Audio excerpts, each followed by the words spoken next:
Pagod ang baka. Prepare tayo sa ating tudling guys para taniman natin ang atsal.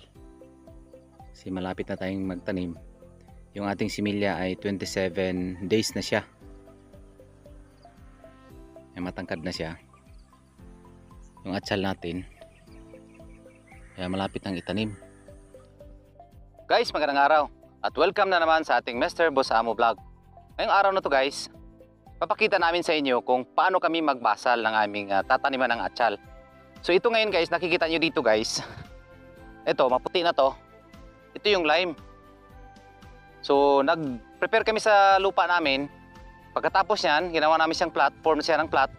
At nilagyan namin ng lime na ito. And then guys, pangalawa niya guys, ito na siya. Pagkatapos ng lime, ito dito sa kabila guys. Tapos ng lime guys, ito naman ang ginawa namin, ito. Nilagyan naman namin siya ng chicken dung. Makikita nyo sa tudling na yan ay pangalawang layer yan ng fertilizer na nilagay namin sa aming basal. At pangatlo guys, ito na siya ang resulta. Ito na siya. Ito na. Ito na naman siya. Malinis na, nahalo na sa lupa yung ating fertilizer. Yung una, ulitin ko guys ha. Una guys, yung lime. Pangalawa, yung chicken dung. Tapos sinalo natin sa lupa. Ito na siya. Ito yung pangalawa. Pero hindi pa siya nahalo sa lupa. Hahaluin pa siya. And then, pag napatag na siya ulit, lalagyan naman siya ulit ng chicken dung na naman, pangalawang sako. Bali, 3 sako lahat ang ating basal guys nga ginawa. So, dito tayo sa kabila. Final na natin to na set. Itong nilatag na mga fertilizer, ito yung chicken dung, ay tatabunan na natin siya guys. Gamitan natin na siya ng ito. Rick. Ganyan. Para mahalo na siya sa lupa. Kasi pag hindi natin siya ihalo, ang mangyari guys, masunog yung ating tanim. Dahil sobrang tapang ng ating chicken dung na ginamit. Kasi ito ay pure na ipot ng manok. Ito yung basal namin. Ganito kami.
Dito lang tayo mag-igib ng tubig. Ito yung diligan muna natin yung ating plat para mag-moisture siya. Pagdating ng magtanim tayo, basang-basa pa rin yung ating plat.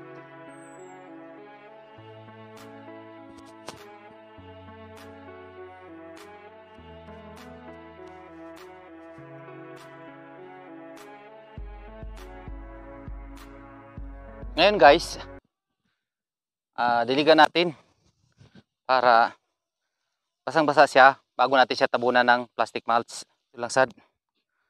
So, mula dyan hanggang dito. Ganito kalapad ang butas. Isang dangkal. So, yun lang. Ngagan. Butasan natin. Ganyan. Ay. Baliak ito.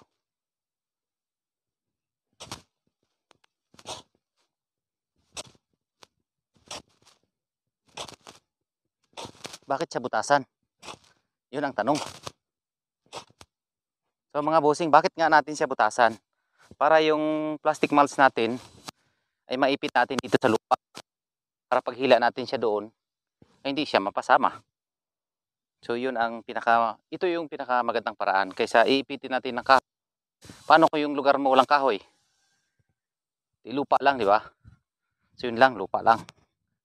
Ito, tasa natin. Tapos baon natin ang plastic mulch.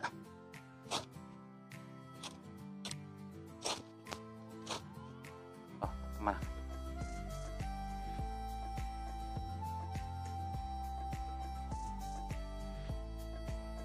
Ito yung pambutas natin. Mga bossing, madali lang siya gawin. Ano lang to, lata lang to ng 2 days. Tapos binutasan ko siya sa gilid-gilid. May lapit ko sa screen. Binutasan ko siya dito sa gilid-gilid.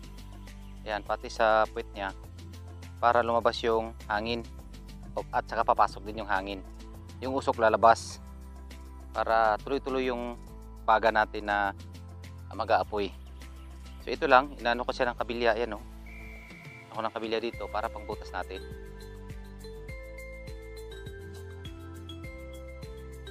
So ngayon, dagdagan natin ng tubig. Ayan, sa plat natin. Kasi maglalagay na tayo ng plastic mulch. So kailangan basa siya guys. Huwag yung tuyong-tuyo para mag-moist siya. Pag moist niya, akyat siya sa taas.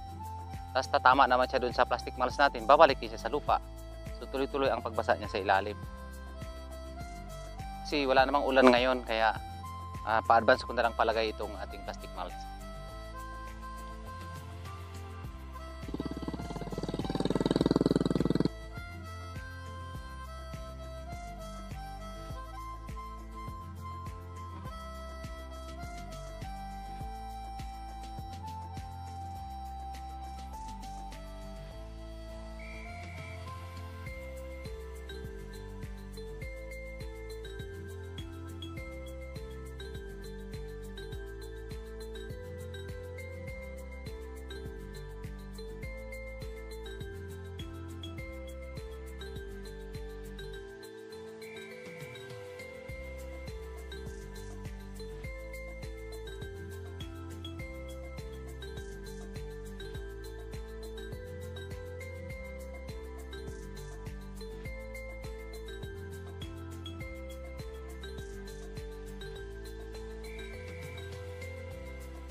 Guys, hanggang dito na lang tayo at sana nasundan nyo ang ating vlog for today kung paano tayo magbasal at paano tayo naglagay ng plastic mulch. At guys, bago tayo maghiwalay, don't forget to subscribe to our channel and click the notification bell para updated kayo sa ating mga video na gagawin. So see you guys on my next vlog.